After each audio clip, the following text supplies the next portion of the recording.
What's up, Nature Freaks? What's going on, guys? Dave and Jeremy back again for another Saturday slap in the face. And this Saturday's topic is about, should YouTube ban videos showing people free handling venomous snakes?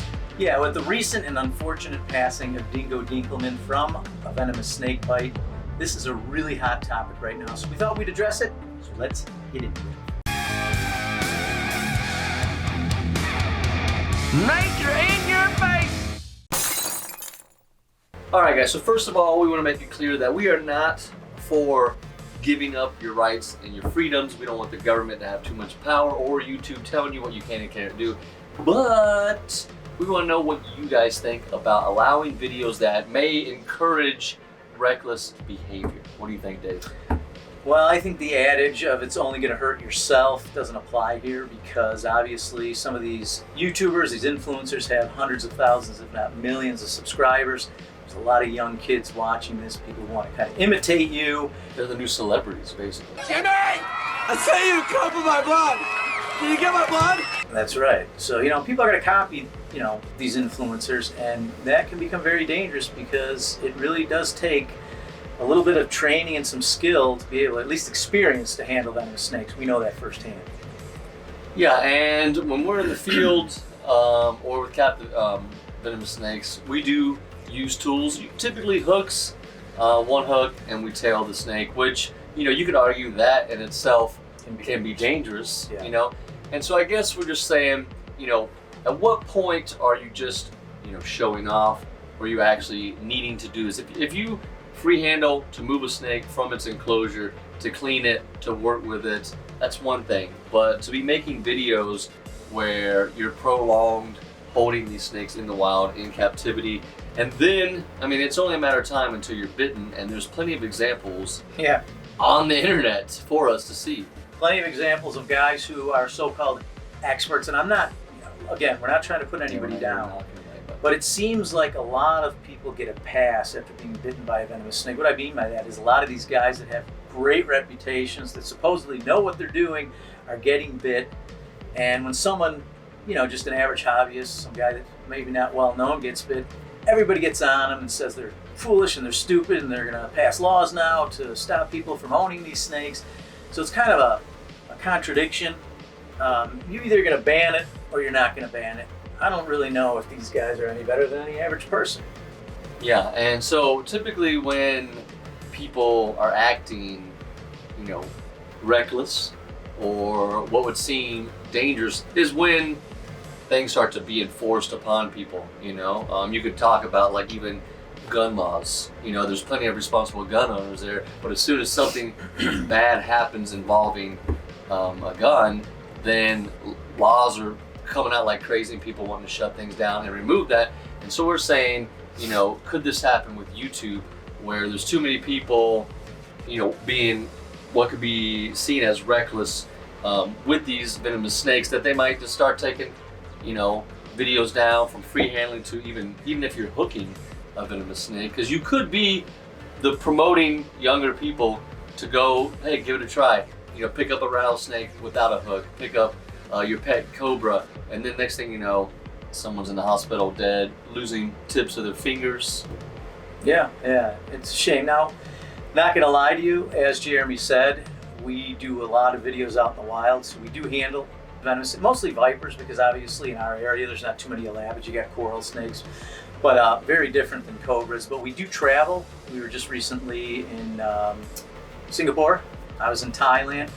I handled a monocled cobra with a hook, and I can tell you this, I had some training down in Florida from a guy who's been handling venomous snakes for over 50 years. Without that training, I don't know if I could have handled that snake the way I did, which was, all I did was tail it, I hooked it, and I talked about it in the camera. If I didn't do that, it would have just gotten away from me because it was very flighty, but I felt like it was still dangerous to do that, because trying to talk into a camera, you got to take your eyes off the snake, and you have a lapse of concentration, and it only takes 1 second for a mistake to happen. When you get bit by a cobra, sometimes you only have minutes to get to that hospital and get that antivenom pumped into you. So yeah, especially if it's in a country where you're not familiar, with where you need to go. Exactly. Or you're out in the middle of Or you're nowhere. by yourself. And Exactly. you're hours away from, like when we were in Singapore, we were at least 45 minutes to an hour into the forest. So if you get bit by a snake there's almost no chance, if that thing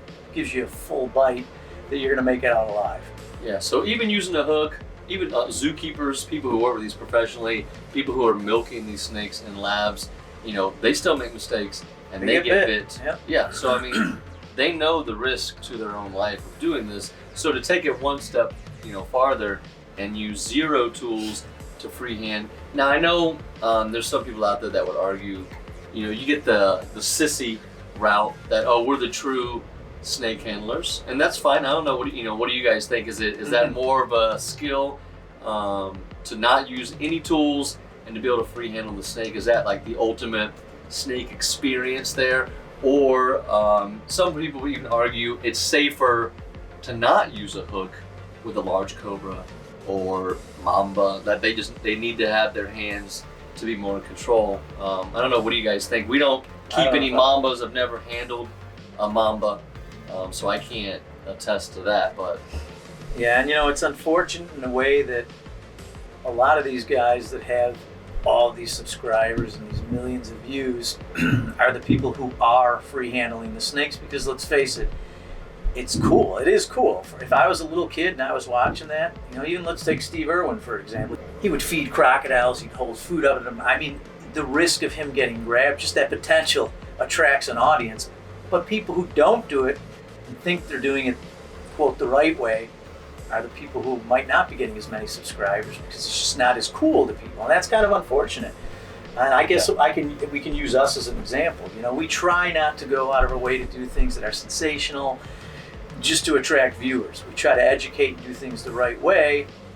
And I'm not saying, we're happy to have 33,000 subscribers, but we don't have 33 million like some of these guys. yeah, and we're not better than anyone else. We're not trying to say Not trying to be. That's not what I'm saying. Yeah, definitely not. But we make a point to, because we do handle venomous snakes all the time. We love venomous snakes, but we do make a point not to show it on camera typically. So when we come across these snakes, a lot of times, we will set them up to be filmed.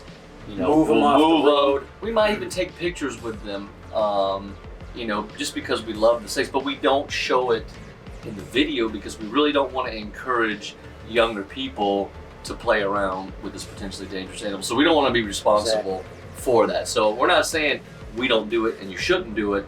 We just don't put it in the video. So we aren't responsible for, a dumb decision that you make. Exactly.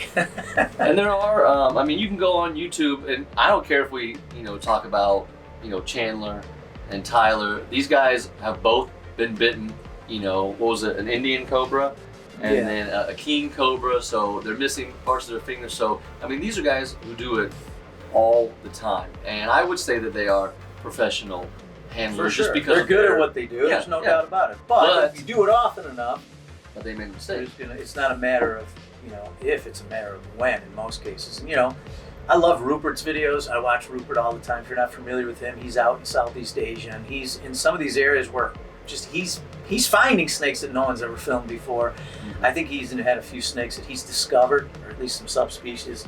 But I know one of his partners, would get envenomated by I know Rupert got bit by a big-eyed pit viper, I think. Yeah, I think they've had blue coral bites, maybe crates. There's a list of things that they've been bitten by, and I don't know, sometimes when I watch their videos, I just feel like it's like this, almost like a drug, you know? And there is a sense of adrenaline rush when you're even hooking a venomous snake. You do get an adrenaline dump, but I think, that life risk, that, factor can really amp up that adrenaline rush, and you have to do it to feel like you're, alive and doing something. That's just what it seems like. Sometimes it gets a little creepy for me seeing some of these guys, and we talked about, was it David from David's Feed? Like, he got envenomated in his eyes. People know about the Malayan pit viper. Ooh, dude. Yeah, so it is a hot topic. We just wanted to throw it out there, see what you guys think. So leave in the comments, let us know. Should YouTube ban these videos? My opinion, I don't think they should.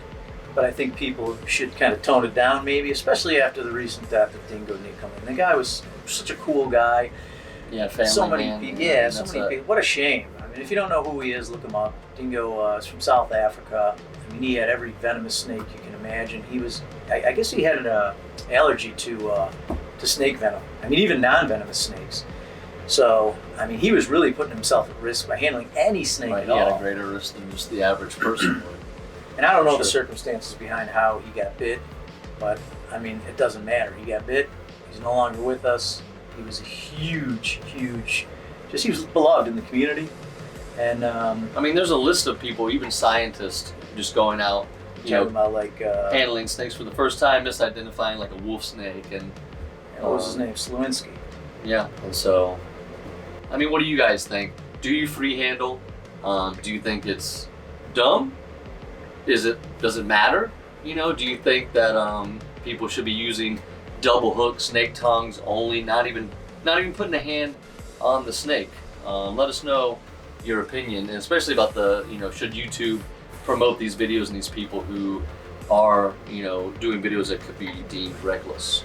Yeah, and ease off on the hate comments, because we're Yeah, not this trying to isn't- put down Rupert or Chandler or Dingo. We're not Or doing Tyler, that. We're just nothing. bringing up the topic and asking you guys what you think, because let's face it, this topic has become hugely controversial. Oh yeah, and it can In the spark last some several big, months. big fights between people, which we don't want that. It's great for the algorithm, but we'd rather avoid it. Also, what do you guys think about these studio videos? Because right now it's 14 degrees outside, 11. so we cannot go herping or do anything like that. So let us know how you feel about these Saturday videos. And also, we have a new logo. Let us know what you think about that new logo. We'd love to make some t-shirts and hats and some cool stuff, and just have merch out there, whatever. Let us know what you guys think. All right, guys, that's going to do it. If you like this video, make sure you subscribe to the channel, give us a thumbs up, make a comment. We'll see you on the next Saturday. Slap in the face. Booyah!